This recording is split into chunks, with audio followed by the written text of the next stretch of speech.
Russian police quickly swooped in on the opposition leader, fighting through his supporters to drag Alexei Navalny away from the nationwide protests he'd organised. He now faces another spell in a Russian jail, an occupational hazard, he told me ahead of the protests, when standing up to the Kremlin. As the leading opposition figure in Russia, you've been harassed. You get regular visits from the authorities, the police, the other inspectors. You've been insulted widely, and of course you've been attacked.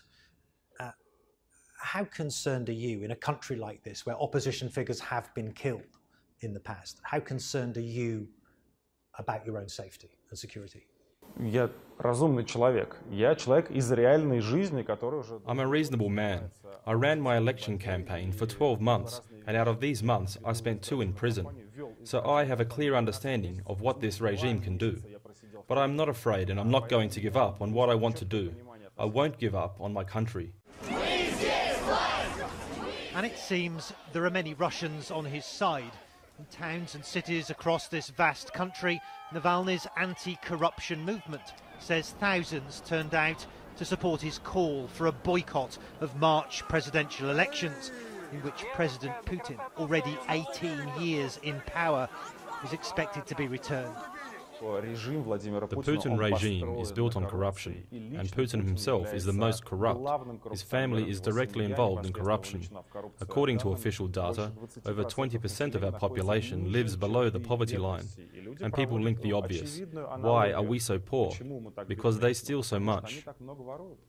Regardless of the popularity of that issue, you have been prevented from standing in these forthcoming presidential elections. Do you think that Vladimir Putin is genuinely concerned or fearful of you as a political opponent?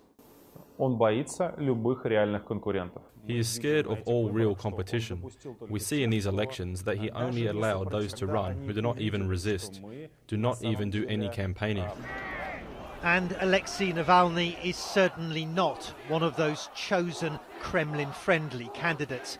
Official opinion polls suggest his support is at barely 2%. But in the tightly controlled world of Russian politics, dominated by Vladimir Putin, no other opposition figure can rally so many on the streets. Matthew Chance, CNN Moscow.